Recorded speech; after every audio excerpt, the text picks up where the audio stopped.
In the vast pantheon of Mesoamerican deities, there exists a god whose influence stretched across centuries and civilizations.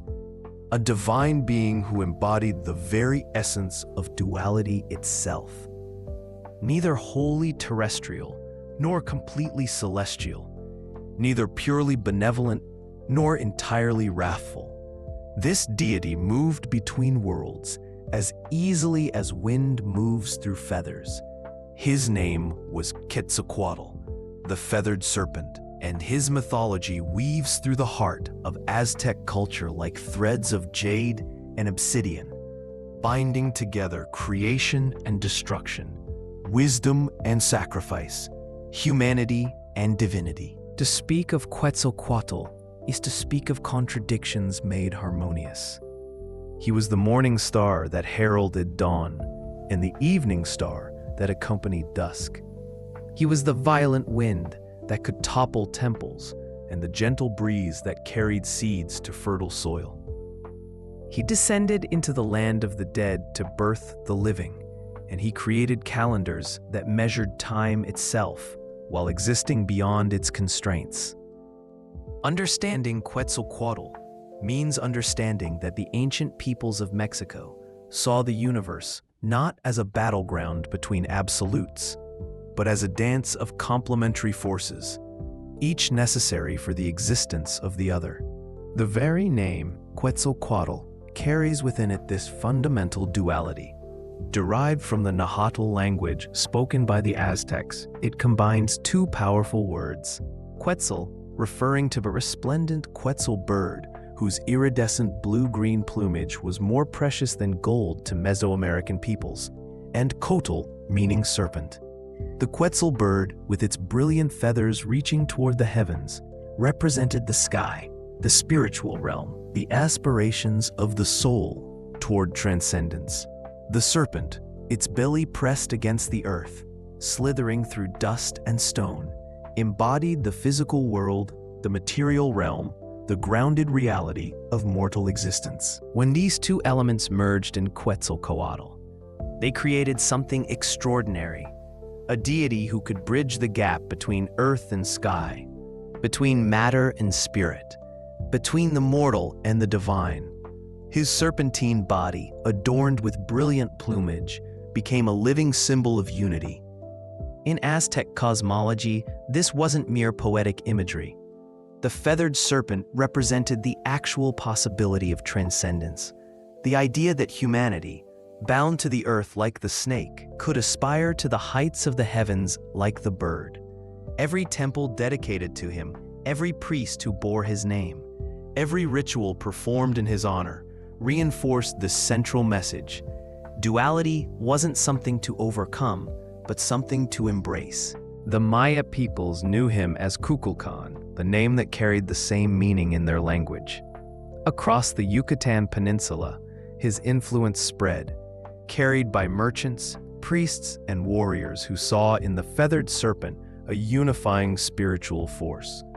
In the great city of Chichen Itza, his pyramid stands as an architectural marvel, its design so precise that during the equinoxes, the play of light and shadow creates the illusion of a serpent descending its steps, a stone embodiment of the god himself, moving between heaven and earth. The birth of Quetzalcoatl, like so many aspects of his mythology, exists in multiple versions, each offering a different perspective on his divine nature. These varying accounts don't contradict one another so much as they complement, like different angles revealing the full complexity of a multifaceted gem. In one of the most prominent narratives, Quetzalcoatl was born to a virgin named Chimalman, whose name means shield hand. The supreme dual deity, Ometetol, who was simultaneously male and female, creator of all things, appeared to her in a dream. This divine visitation resulted in her miraculous pregnancy, and she gave birth to a child who would become one of the greatest gods in the Mesoamerican pantheon. Another version tells of Chimalman conceiving after swallowing a precious emerald or jade stone, In this account, the goddess was engaged in penitential practices, offerings to the gods, when a beautiful green jewel appeared before her. Believing it to be a sign from the divine, she swallowed it, and immediately felt the presence of new life growing within her.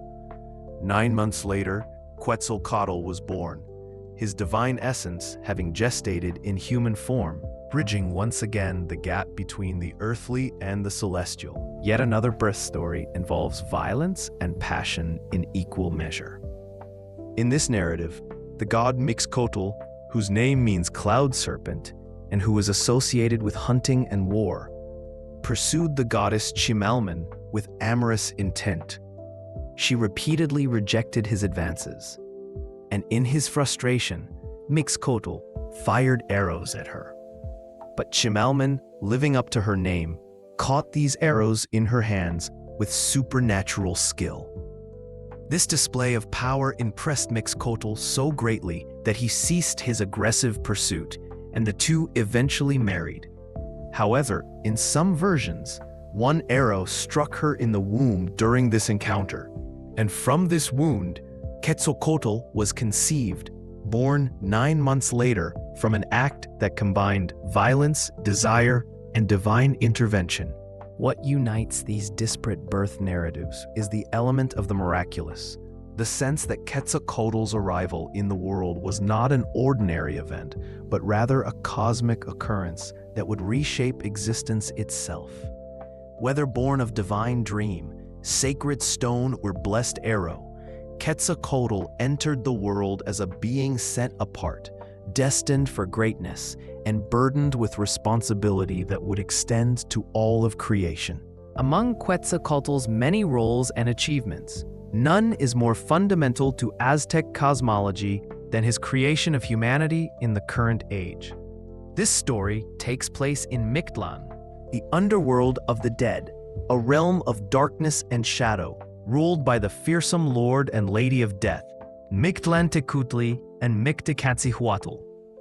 After the destruction of previous worlds, the gods gathered to discuss how they might create new humans to populate the earth. The problem was that the bones of previous generations of humanity lay deep within Mictlan, jealously guarded by its death deities who had no intention of releasing them. Quetzalcoatl volunteered for this perilous mission, descending into the dark realm, accompanied by his twin brother Xochitl, the dog-headed god who served as guide to the dead. The journey through Mictlan was fraught with danger. The realm of the dead was not meant for the living, even divine beings, and the path twisted through obstacles designed to trap and confuse any who dared enter. When Quetzalcoatl finally reached the throne room of the Lord of Death, he made his request: "Give me the bones that you guard so that I might create new humans to populate the earth." Tezcatlipoca was suspicious. Death gods do not easily part with their treasures. But he proposed a test. "I will give you the bones if you can complete a task. Take this conch shell and blow it like a trumpet as you circle my realm 4 times. It seemed a simple enough challenge, but when Quetzalcoatl examined the shell, he discovered it was solid, with no holes through which air could pass. It was impossible to create sound from it, an insurmountable obstacle designed to ensure failure. But Quetzalcoatl was not called the god of wisdom without reason. He summoned worms to bore holes through the shell, then called upon bees to fly inside and create a buzzing that resonated through the newly opened passages. The sound that emerged was unlike any trumpet blast, but it was sound nonetheless, echoing through the caverns of Mictlan as Quetzalcoatl completed his 4 circuits of the realm. Tezcatlipoca, though impressed, was also angered by this clever deception. Grudgingly, he agreed to release the bones, but he had no intention of keeping his word so easily. As Quetzalcoatl gathered the precious bones and began his ascent back to the world of light, Tezcatlipoca ordered his minions to dig a pit in the god's path. In the darkness, Quetzalcoatl stumbled and fell into this trap. The bones he carried scattered and broke, shattering into pieces of different sizes. This is why, according to Aztec belief, humans come in all different heights and builds, because the bones from which they were made were broken and mixed together before their recreation. Despite this setback, Quetzalcoatl carefully gathered all the bone fragments and continued his journey upward. Upon reaching the world of the living, he ground the bones into a fine powder and placed them in a precious jade bowl. Then came the crucial moment of creation. Quetzalcoatl pierced his own body and allowed his divine blood to flow over the bone meal. The mixture of celestial blood and the remains of previous humanity created a paste from which the gods fashioned new human beings. This act of self-sacrifice, of willingly bleeding for the sake of creating life, established a fundamental principle in Aztec religion. The gods had sacrificed themselves for humanity, and therefore humanity owed the gods a debt that could only be repaid through offerings and, in the most solemn rituals, through sacrifice in return. Quetzalcoatl's domains and responsibilities extended far beyond the creation of humanity. He was, first and foremost, a god of many aspects, each reflecting different facets of his complex nature. As Tezcatlipoca, he was the god of wind, and this wasn't merely a meteorological association. Wind, in Aztec thought, represented breath and life itself. It was the invisible force that moved through all things, the carrier of seeds, the bringer of rain clouds, the voice of the gods. Temples dedicated to Quetzalcoatl in his wind aspect were built in circular shapes, unlike the typical square pyramids, because circles had no corners to obstruct the wind's passage. These round temples stood as physical manifestations of the god's nature, allowing his essence to flow unimpeded. In the night sky, Quetzalcoatl manifested as the planet Venus, the bright star that appears both at dawn and at dusk. As the morning star, he heralded the arrival of the sun, preparing the world for the new day. As the evening star, he followed the sun's descent, accompanying it on its dangerous journey through the underworld. This dual appearance made Venus sacred to the god, and the planet's movements were carefully tracked by Aztec astronomers and priests.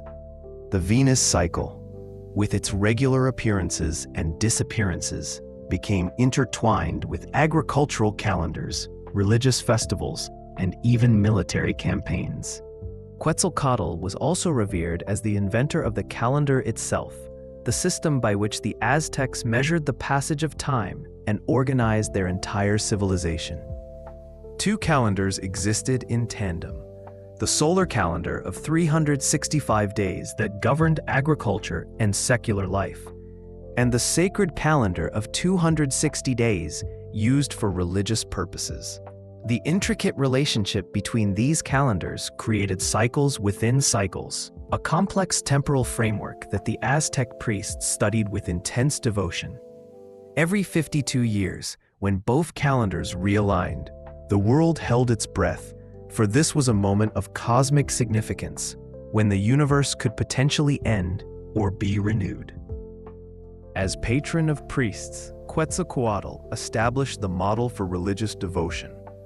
The highest priests in the Aztec capital of Tenochtitlan bore the title Quetzalcoatl Tlamacaski, becoming living representatives of the god on earth. These priests engaged in severe penitential practices, including bloodletting rituals where they pierced their tongues, ears, and other body parts to offer their own blood to the gods. This practice echoed Quetzalcoatl's own sacrifice when creating humanity, making the priests' suffering a direct imitation of divine behavior. Quetzalcoatl was also credited with giving humanity maize, the sacred crop that formed the foundation of Mesoamerican civilization. According to legend, maize originally grew inside a mountain, inaccessible to humans. Quetzalcoatl transformed himself into an ant and followed a line of other ants into the mountain, where he discovered the precious grain. He brought it back to the gods, who then split open the mountain with lightning to release the maize for human cultivation. This gift wasn't merely agricultural. In Aztec belief, humans were quite literally made of maize, their flesh formed from the substance of this sacred plant. To eat maize was to consume the very essence of humanity itself. To understand Quetzalcoatl's place in the cosmos, one must grasp the Aztec concept of the 5 suns, the great cycles of creation and destruction through which the universe passed. According to Aztec cosmology, the world had been created and destroyed 4 times before, with the current world representing the 5th and final creation. Quetzalcoatl and his brother Tezcatlipoca, whose name means smoking mirror, and who represented night, sorcery, and conflict, were the primary divine forces driving these cosmic cycles. The relationship between these 2 gods was complex and contradictory.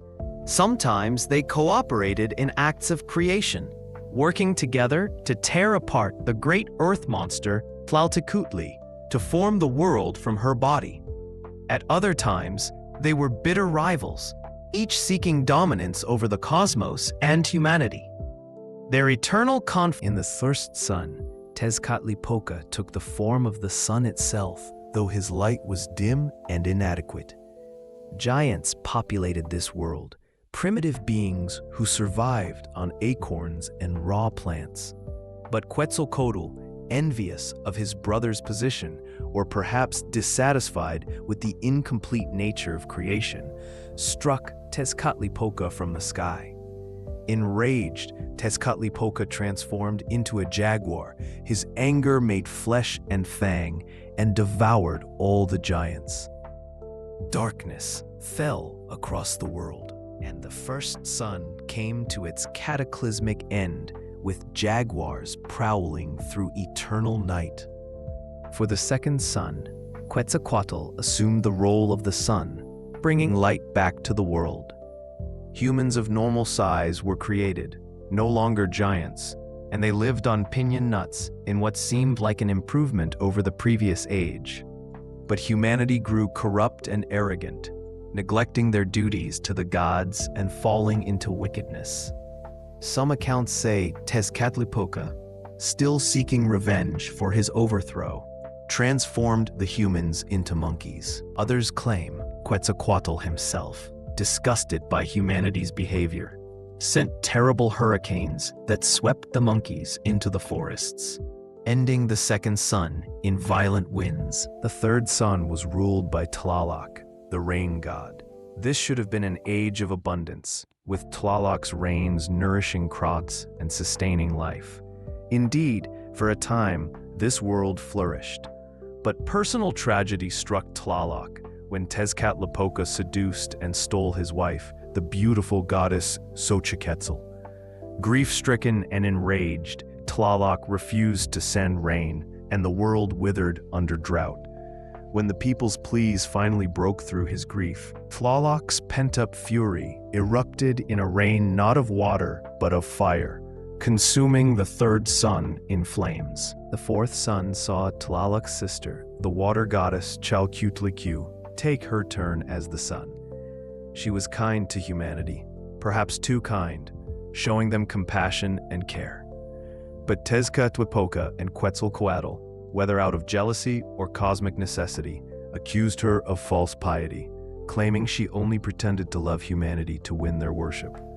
Heartbroken by these accusations, Tezcatlipoca wept for 52 years, her divine tears flooding the world. Humans transformed into fish, swimming through the drowned ruins of their civilization. And the fourth sun ended in a deluge that swept away all that had been. From these failures and destructions, the gods learned. For the fifth sun, the current age, a different approach was needed. This sun required a god to sacrifice himself completely, to throw himself into cosmic flames and be reborn as the sun itself. This act of ultimate self-sacrifice would be the foundation of the new world, and it would establish humanity's sacred obligation to sustain the sun through offerings and ritual. The cosmic cycles of creation and destruction driven by the rivalry and cooperation of Quetzalcoatl and Tezcatlipoca, had finally produced a world that might endure. But Quetzalcoatl was not merely a cosmic deity whose stories played out on the grand stage of universal creation and destruction. He was also intimately tied to human history through the figure of Topiltzin Quetzalcoatl, a priest king whose life became so intertwined with divine mythology that later generations could barely distinguish between the man and the god. This blending of historical figure and deity reveals how Aztec culture understood the relationship between the earthly and the divine. Topiltzin, whose name means our young prince, was born around the year 895 in a place called Mictlan, in what is now the Mexican state of Morelos.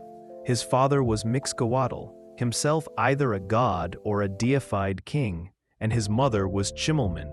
Echoing the divine birth narratives, young Topiltzin proved himself first as a warrior, demonstrating courage and skill in battle, but his true calling lay in religious devotion. He trained for the priesthood and eventually rose to become the high priest of Quetzalcoatl's temple, taking the god's name as his priestly title. Around the year 923, Topiltzin Quetzalcoatl became the ruler of Tollan, the great Toltec capital. Under his guidance, Tollan transformed into a legendary city, a place of unparalleled beauty, wealth, and wisdom. In the collective memory of later Aztec civilization, Tollan became a kind of paradise, a golden age against which all subsequent cities and rulers would be measured. The Toltecs of Tollan were said to be master craftsmen, their work in jade, gold, feathers, and precious stones achieving a perfection never equaled. Their cotton grew in colors, eliminating the need for dyes. Their squash grew so large a man could barely lift one. Their maize was so abundant that stalks were used as building posts because there was simply too much grain to consume. But more important than material wealth was Topiltzin Quetzalcoatl's religious reformation. The traditional religion of Mesoamerica demanded human sacrifice, the offering of human hearts and blood to sustain the gods and ensure the continuation of the cosmos. Topiltzin, embodying the peaceful aspects of the Feathered Serpent deity, sought to end this practice. He taught that Quetzalcoatl did not desire human blood, but preferred offerings of butterflies, jade, flowers, and incense. He demanded that his priests remain celibate, that they engage in bloodletting and self-sacrifice through piercing their own bodies rather than taking the lives of others. This revolutionary teaching made him beloved by common people who lived in fear of becoming sacrificial victims. But it created powerful enemies among those who benefited from the traditional religious order. Chief among these enemies were the followers of Tezcatlipoca, the dark god who represented everything Quetzalcoatl opposed. Night to his day, sorcery to his wisdom, chaos to his order, human sacrifice to his peaceful offerings. Just as the gods Quetzalcoatl and Tezcatlipoca battled in cosmic myth, their human representatives now fought for control of Tollan. The conflict between these factions wasn't merely political. It represented fundamental disagreements about the nature of the universe and humanity's place within it. The fall of Topiltzin Quetzalcoatl, like his birth, exists in multiple versions, but all share common elements: trickery, intoxication, shame, and exile. The most common narrative tells of how Tezcatlipoca, disguised as an old man, or perhaps working through his human priests, came to Topiltzin's palace. The priest king was aging, his body showing the wear of years of fasting, bloodletting, and ascetic practices. Tezcatlipoca offered him medicine to restore his youth, to ease his pain, to give him back the vigor of his early years. This medicine was pulque, the fermented beverage made from maguey cactus, and Topiltzin, in his weakened state, and perhaps his desperation to continue serving his people, accepted, and drank. Intoxication clouded the priest king's judgment, severing his connection to the divine clarity that had guided him. In his drunken state, he summoned his sister, Quetzalcoatl, who was also a priestess and bound by vows of celibacy. Together they broke their sacred vows, committing incest and violating everything they had taught their followers. When Topiltzin awoke the next morning and realized what he had done, his shame was absolute. He had preached purity and fallen into corruption. He had demanded celibacy of his priests and broken his own celibacy. He had positioned himself as the earthly embodiment of Quetzalcoatl and had proven himself utterly unworthy. Unable to face his people or the gods he had served, Topiltzin ordered his servants to build a stone coffin. He prepared to end his life, to make one final offering to atone for his failures. In some versions, he constructed a funeral pyre and threw himself into the flames. As his body burned, his heart rose from the ashes and ascended into the heavens, transforming into the morning star Venus. In this moment of ultimate sacrifice, the human priest king and the divine Quetzalcoatl truly became one, the boundary between them dissolving in fire. Other accounts tell of Topiltzin's exile as a journey rather than an immediate death. He gathered his loyal followers and began a long wandering through the lands of Mesoamerica. Everywhere he traveled, he left his mark, founding new communities, teaching his philosophy, passing on his knowledge of calendars, astronomy, and sacred ritual. His path led him eastward toward the Gulf Coast and the mythical land of Tollan. There, according to some traditions, he built a raft of serpents, intertwining their bodies to create a vessel, and sailed away into the rising sun, promising that one day he would return to reclaim his throne and restore the Golden Age. This promise of return would echo through the centuries, becoming a crucial element of Mesoamerican prophecy. Topiltzin had been born in the year Tezcatlipoca, 1 Reed, according to the Aztec calendar. He had ruled during 1 Reed years and departed in a 1 Reed year. The calendar cycled every 52 years, and so every 1 Reed year brought the possibility that this would be the time of Quetzalcoatl's prophesied return. This cyclical expectation of return kept his memory and influence alive long after his physical departure. The followers of Topiltzin Quetzalcoatl, forced from Tollan by the followers of Tezcatlipoca, spread throughout Mesoamerica, carrying his teachings with them. Some traveled south into Maya territories, where they were received as wise teachers bringing advanced knowledge. At Chichen Itza, murals depict the arrival of these foreigners, led by a figure the Maya called Kukulkan, the Maya translation of Quetzalcoatl. Whether this was Topiltzin himself or one of his followers who had adopted the name, the influence of the Feathered Serpent spread through the Yucatan Peninsula, transforming Maya religion and architecture. The legacy of Quetzalcoatl, both as god and as legendary priest king, profoundly shaped subsequent Mesoamerican civilization. Aztec emperors claimed descent from the Toltecs and from Topiltzin Quetzalcoatl, using this lineage to legitimize their rule. To be called a Toltec meant to be cultured, civilized, skilled in the arts and sciences. The Aztecs saw themselves as heirs to Tollan's glory, striving to recreate that golden age in their own capital of Tenochtitlan. Every achievement in art, architecture, astronomy, or literature was measured against the legendary accomplishments of the Toltecs under Quetzalcoatl's guidance. This brings us to one of the most controversial aspects of Quetzalcoatl's legacy: the supposed belief that the Spanish conquistador Hernán Cortés was the returning Quetzalcoatl. According to popular accounts, when Cortés arrived on the Mexican coast in 1519, which happened to be a 1 Reed year, the Aztec Emperor Moctezuma believed the bearded, pale-skinned foreigner was the prophesied return of Quetzalcoatl.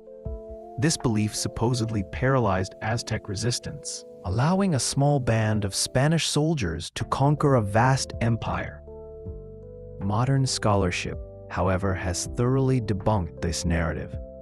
Careful examination of indigenous sources that were written independently of Spanish influence reveals no pre-conquest prophecy about Quetzalcoatl's return from the east. The story appears to have been invented or greatly exaggerated by Spanish chroniclers, particularly in Cortez's letters to the Spanish king, where emphasizing native gullibility helped justify the conquest and made Spanish victory seem divinely ordained.